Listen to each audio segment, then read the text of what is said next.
Beloved, welcome back to the homestead. Well, to be honest with you, I didn't know that we would be here today.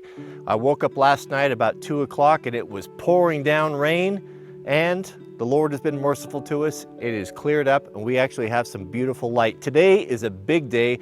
We are going to be putting up or building the largest members of our frame, the two huge beams that go across the top, and those are going to be the most challenging to basically to place, to get them up there, because I am working by myself. Let's go over to our pile. I had to cover everything up. Fortunately, Mrs. W warned me about the coming storm and I got everything covered up, so everything's nice and dry. Let's pick out these two beautiful beams, our biggest ones, and get to work on the joinery and see what we can accomplish today. These two 6x6s are 13 feet long. We're going to do something a little special with them today. Our Swedish friends, they tell us that when you're building something, don't just focus on utility. Yes, make it usable, make it functional, but always leave something for the eye, which I think is a beautiful thing. Something that is not necessary, but is just there because it's beautiful. And we're going to do that today, a little bit of detail work on the ends. Let's throw this up on the sawhorse and get to notching.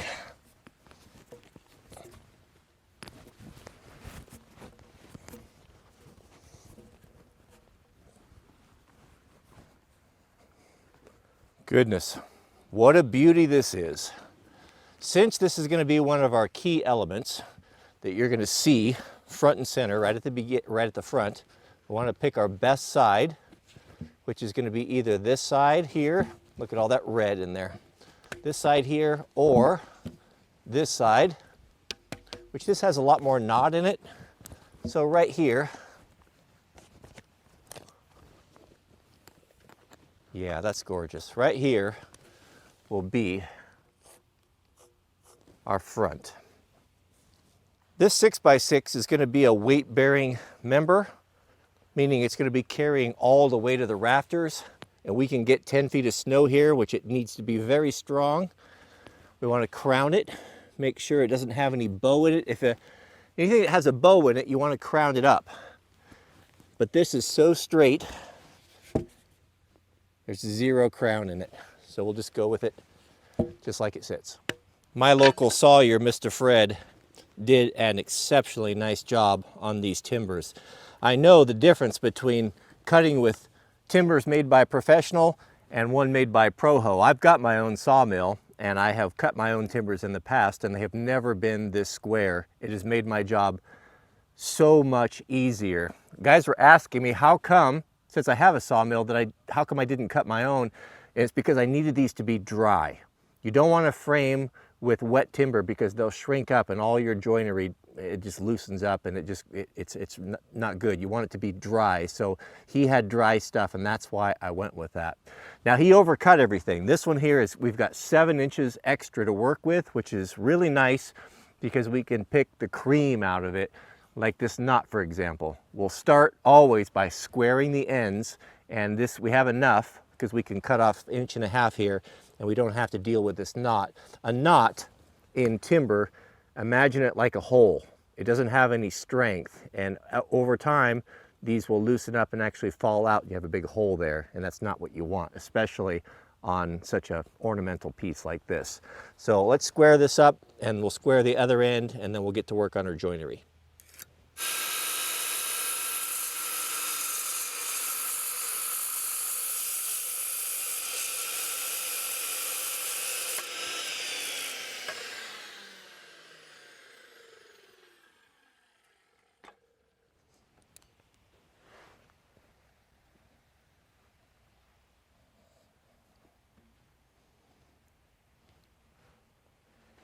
153 1/4 overall.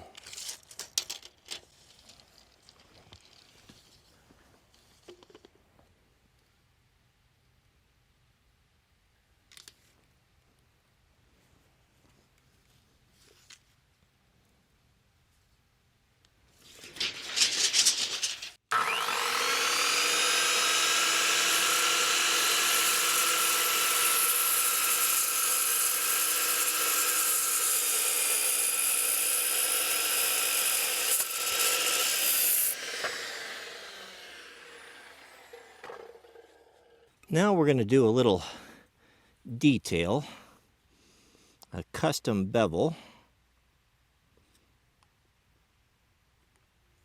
3 and 9.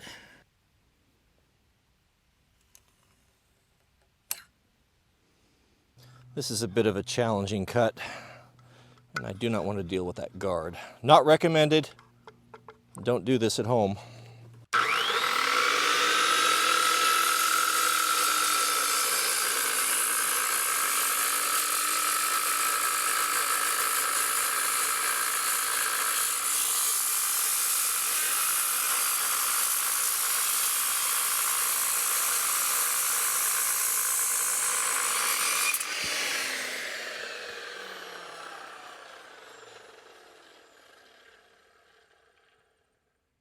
Well, I certainly botched that up. But as our brother in Christ, Mr. Bob Ross, used to say, just a happy little mistake. Nothing that we can't fix. Lesson learned. We can clean that up here with our plane. Give it that organic look.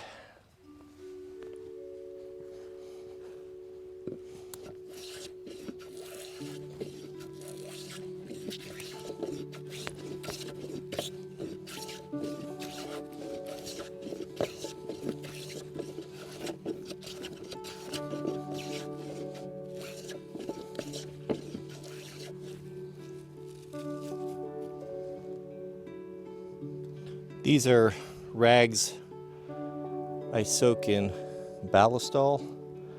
It really helps the plane slide. What I'm doing is just backing this angle up a little bit until they match, making them symmetrical.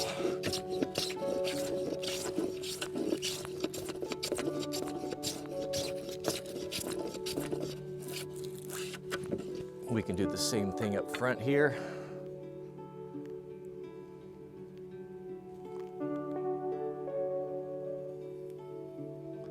Looks like I got a little bit of a knot there that got away from me.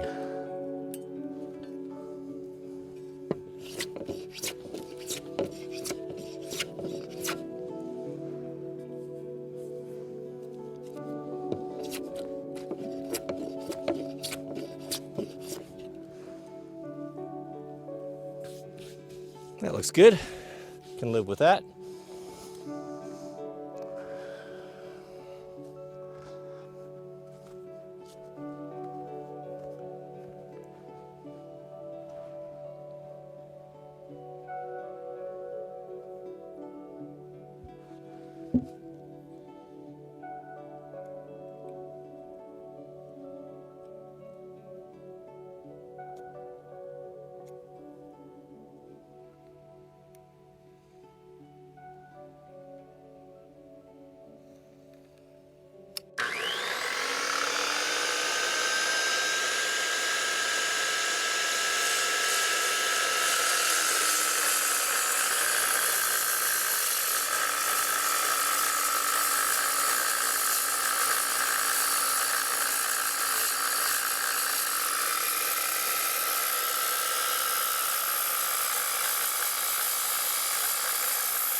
I don't know that I did anything wrong. I think that saw's cutting a little bit crooked.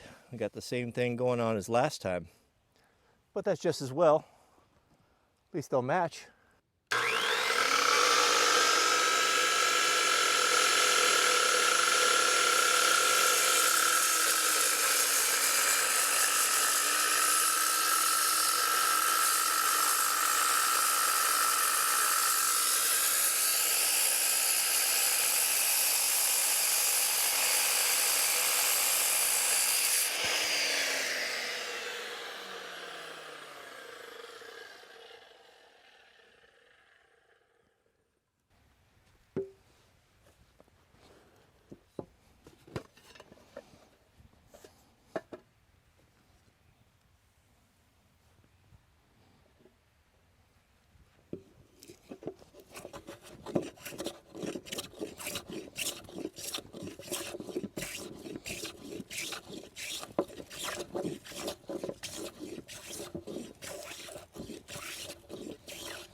The fundamentals that I'm showing you here don't just apply to a woodshed.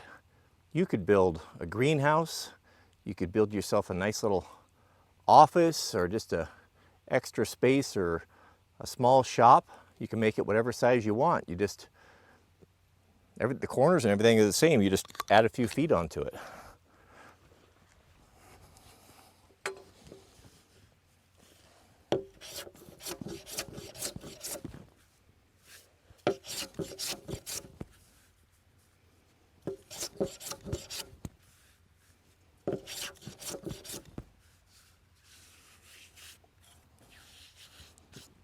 Looks beautiful. Isn't that a pleasing shape? The reason why it's pleasing is because of the proportions. Variables of 3 inches down, 9. Those keeping that symmetry makes a difference. You don't just willy-nilly do 5 here and 14 here. No, you have to keep things in proportion. I didn't go to art school. I know there's some mathematical formula to it, but I don't need to go to art school to see what looks right and what doesn't, and that looks right. Okay, now the only thing left, we're going to chop in 2 saddles, 2 saddle cuts, so it will sit cleanly right on top of our corner posts, and then we're ready to set it.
That's it, gentlemen.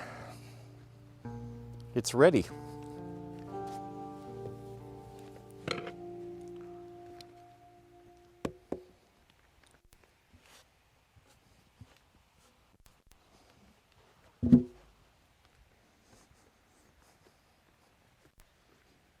Beautiful. Beautiful.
Well, gentlemen, we did it. Very happy with the fit. Kind of messed up there. I don't know how that got away from me. There's a little bit of a knot that chipped out. I don't know if that happened. Oh, that happened. It happened when I was lowering it. I heard a snap. I heard it twist and it broke that corner off. Lesson learned. I could keep this and glue that back on there. I'll probably just do that.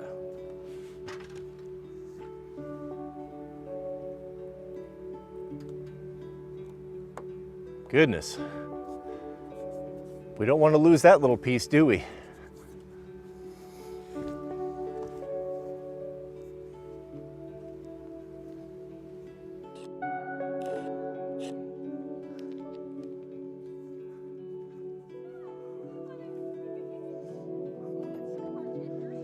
Come here, Miss May. Did you get in trouble? Looks great. Pretty, isn't it? So pretty. Yeah, I'm very happy with that. Looks good.